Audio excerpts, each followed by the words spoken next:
to the land of dreams. In a quiet little town, far away from the hustle and bustle of the world, there was a small train station that only a few people knew about. It wasn't on any map, and it didn't appear in any timetable. But every night, at exactly midnight, a mysterious train would pull into the station, its gleaming black engine puffing out clouds of silvery steam.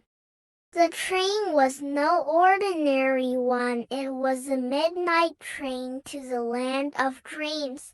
Only those who truly believed in the magic of dreams could see it, and even fewer dared to board it. One such believer was a boy named Oliver. Oliver had always been fascinated by stories of magical places, and he often wondered what the land of dreams might be like.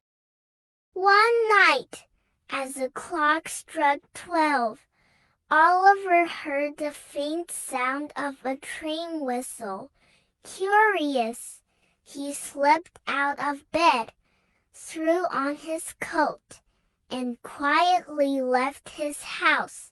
He followed the sound through the sleepy streets until he found himself at the little station he had never noticed before.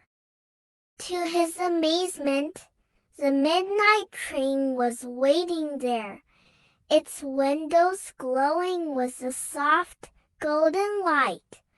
The doors slid open with a gentle hiss, and a conductor in a crisp blue uniform smiled at him. "Are you ready for an adventure, young dreamer?" the conductor asked.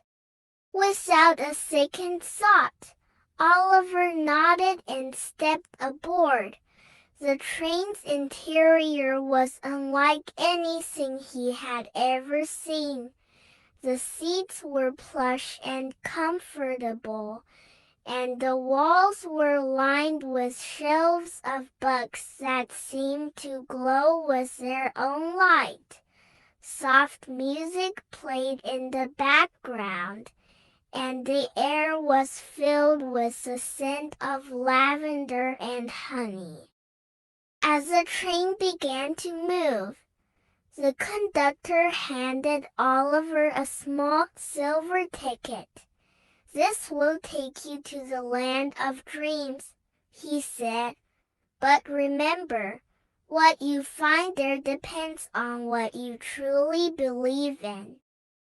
The train sped through the night, past forests that shimmered like diamonds and rivers that sparkled under the moonlight.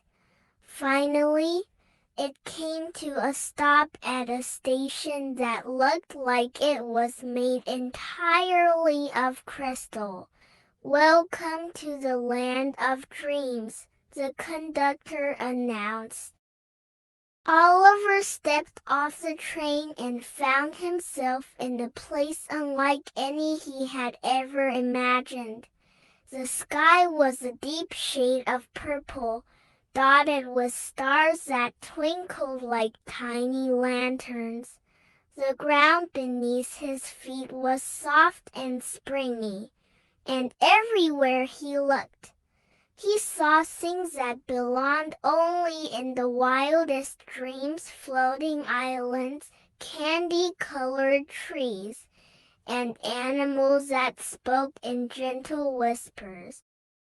As Oliver explored, he realized that this land was shaped by the dreams and wishes of all the children who had ever visited it. He saw a mountain made of chocolate, a river of liquid gold, and a castle that reached up to the stars. Each place was more wondrous than the last, filled with the hopes and fantasies of young dreamers like himself.